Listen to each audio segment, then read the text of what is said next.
Uma das coisas mais interessantes sobre o cérebro humano não é que ele tem um hemisfério esquerdo para o pensamento lógico e um hemisfério direito para o pensamento intuitivo, como discutimos acima.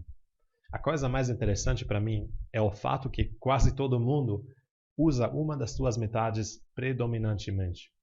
Isso quer dizer que algumas pessoas são mais fortes com o lado esquerdo do cérebro e elas geralmente são boas em raciocínio analítico. Elas têm um QI elevado e são muito detalhistas. São boas solucionadoras de problemas.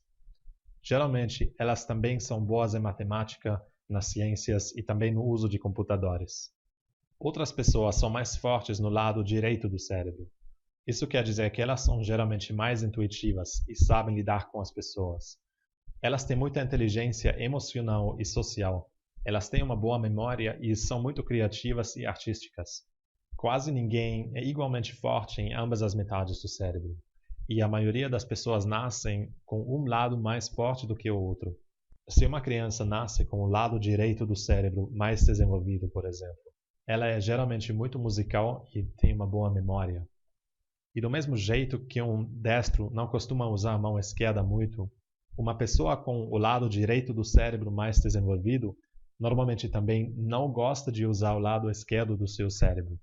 É simplesmente mais fácil confiar nos nossos pontos fortes do que nas nossas fraquezas. Quando a escola começa, na idade de 6 anos, essa criança vai ser confrontada com alguns assuntos que são fáceis para ela. Matérias que a gente tem que estudar com o lado direito do cérebro, tais como artes, história e música.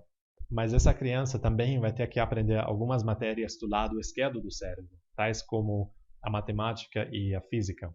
E já que essa criança tem mais facilidade de utilizar o hemisfério direito do seu cérebro, ela vai aplicá-lo a todas as matérias, e o lado esquerdo do cérebro vai adormecer.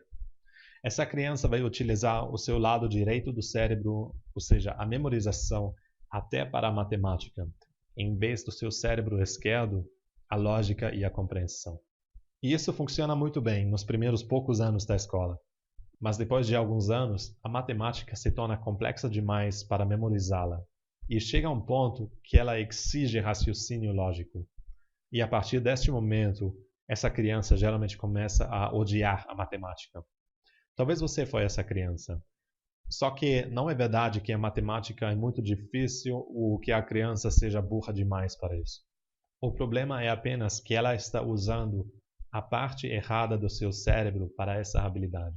No Farol da Fluência, você vai aprender a utilizar a parte certa do seu cérebro para cada habilidade.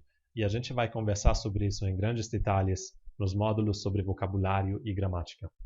E isso conclui o módulo sobre estratégias. Já falamos sobre a jornada à fluência, acabamos com alguns mitos sobre idiomas e discutimos o processo de aprendizado. A gente conversou sobre o sucesso e o fracasso e sobre a ciência do cérebro. E agora está na hora de realmente pôr a mão na massa e começar com a aplicação prática de todas essas ideias. Está na hora de falar das táticas.